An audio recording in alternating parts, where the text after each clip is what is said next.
அதிமுக தேர்தல் அறிக்கையில பாத்தீங்கன்னாக்க வீட்டுக்கு 10,000 ரூபாய் நிதி அப்படின்றத வந்து எடப்பாடி அவர்கள் வந்து அறிவிச்சிருக்காங்க. இத பத்தி உங்களுடைய கருத்து என்ன?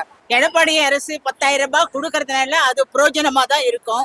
சிறுவை கொடுத்து ஒட்டு மொத்தமா கொடுக்கறதுனால எங்களுடைய முக்கியமான செலவு, குழந்தை படிப்பு செலவுக்கும் இல்ல என் பேர குழந்தைய படிப்பு செலவுக்கும் இல்ல மருத்துவமனைக்கும் எங்களுக்கு ஒட்டு மொத்தமா எங்களுக்கு அது தேவைப்பட வேண்டியதா தான் இருக்கு. அது ஒரு நல்ல விஷயம்தான். இப்போ எடப்பாடி அவர்கள் வந்து ஆட்சிக்கு வந்ததுக்கு அப்புறம் வீட்டுக்கு ஒரு ஃப்ரிட்ஜ் தரேன் அப்படின்றத வந்து அறிவிச்சிருக்காரு. இதை நீங்க எப்படி பாக்குறீங்க? வீட்டுக்கு இல்லாதப்பட்டவங்க நிறைய பேர் இருக்காங்க. இப்ப எனக்கு இல்லதான், எனக்கு இல்ல, ஆனா கொடுத்தா நல்லதா தான் இருக்கும், எனக்கு உபயோகமா இருக்கும். ஆண்களுக்கும் இலவச பேருந்து பயணம் அப்படின்றத வந்து எடப்பாடி அவர்கள் வந்து சொல்லியிருக்காரு. சோ இதை நீங்க எப்படி பாக்குறீங்க? நாங்க நல்லதா தான் பாக்குறோம். ஏன்னா நாங்க வண்டியில வரும்போது ஜென்ஸ் என்ன சொல்லுவாங்கன்னா, அவங்களுக்கு மட்டும் கொடுக்குறாங்களே, நாங்க மட்டும் என்னவா, எங்களும் கொடுத்தா நல்லா இருக்குமே, அந்த மாதிரி நிறைய பேச்சு வருது. ஆனா கொடுத்தா எல்லாருக்குமே நல்லதுதான்.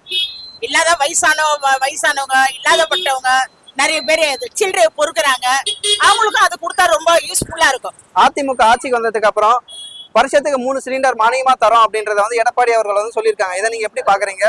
நாங்க அந்த கொடுக்கறது ரொம்ப நல்லதுதான். நாங்க ரொம்ப நல்லதாவே தான் பாக்குறோம்.